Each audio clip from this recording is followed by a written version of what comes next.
Okay, punters, I'm back in the office now. Ralphie and I covered off on a lot of the things I had on the agenda there, but there's just a couple of other things I just wanted to touch on while I got the chance. First of all, good man that I often mention, he's been on the show a few times, Rexy, who's one of the sharpest punters I've ever come across.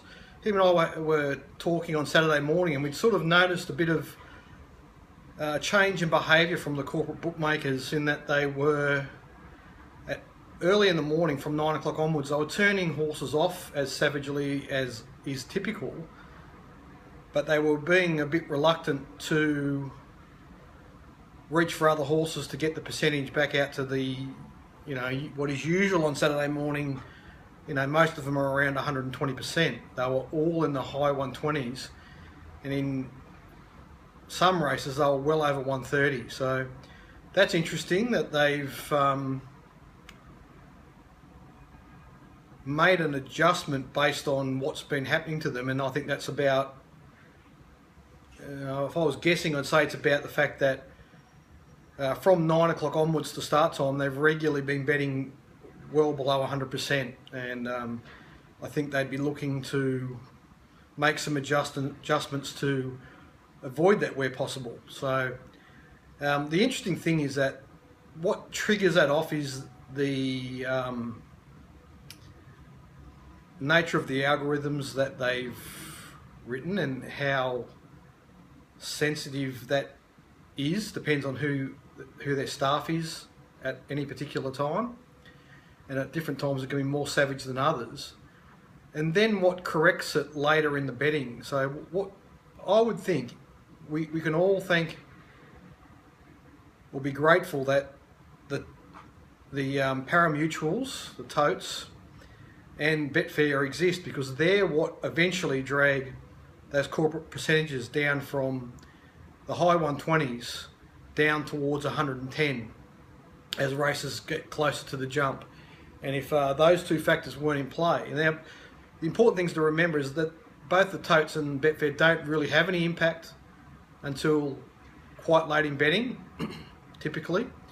So the corporates can behave however they want for hours leading into a race, but once the tote pools are significant enough and Betfair's got some liquidity, the corporates really have to react to that. So yeah, that's sort of what gets the percentage down to 110. So you've always got to remember, if you've done your own markets to 100% or whatever, and you're comparing it to that publicly available market, you've got to be mindful of how much percentage that market's carrying, and which horses are carrying that percentage, and when will it start to adjust, given the effect that both the tote pools and the Betfair market has on those markets. So it's a space to watch, because I thought initially it might have just been because it was Ballarat and they might have applied the normal midweek parameters, but then I looked at Rosehill, and Rosehill seemed to be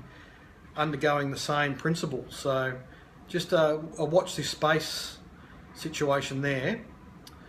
And then another good email that I'd had over the weekend was from Brian, just wanting to have a bit of a discussion about, he was sort of making the point that typically in his punting, when the track conditions change dramatically on a day, and you have race day rain, and you start out on a good track, and all of a sudden you're dealing with a testing track or a heavy track, his preferred option was just to shut up shop and go from there. And he found it interesting that my approach was to spend some time in the middle of the day to adjust my prices and take a fresh look at the races and see if there was a way we could work things to our advantage. So he just wanted me to have a little bit of a discussion about that issue. I think both options are viable.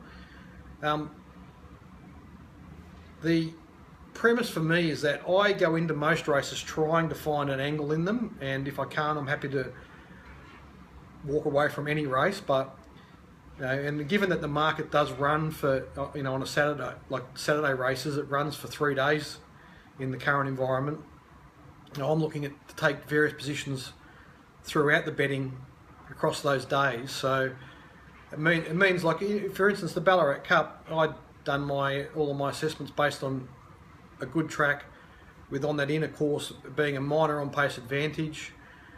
And reality was, by the time we got to that race, there was certainly no on pace advantage, and we were talking about a very, very testing conditions. So, but however, I'd done my initial assessments, marked grey line 11 to 4, and was happy building a position on that horse at, in the $6 in the early markets across the right up until Saturday morning. So I had that position. So I either had to decide whether I wanted to trade out of that position at whatever the current market would have been, or is there a way I can work it to my advantage. So I re-looked at all those races and tried to, just make some adjustments and have a new market. And I really didn't. I actually eased Grey Line's price a little bit because I thought the Chris Waller horse Antonio Giuseppe's chances had improved slightly, and the big change in my market was from changing Grand Dreamer from a fringe dweller to a legitimate winning chance in the race. So as soon as I did that, it was about an hour or so before the race, I started backing Grand Dreamer. So, look, either option feasible, but I think the reality is, if you get new information, whether that new information is track conditions, scratchings, the leader might be scratched from a race and it completely changes the tempo. A particular horse is being laid as if it can't possibly win. A trainer might go on the radio and say, "Oh, my horse has not been well on the course in the float," or whatever it might be. Any sort of new information, I think that should trigger a reassessment. And whatever, it's a constant game of taking on board new information and saying, does that change my assessments, my probabilities on a race, and then letting that dictate your behaviour in a very measured way. That's the way I approach dramatically changing conditions on race day. So hope that's answered everyone's questions. I had a lot of other just general emails come in this week. Thanks to all those guys, David and others that wrote in. Much appreciated.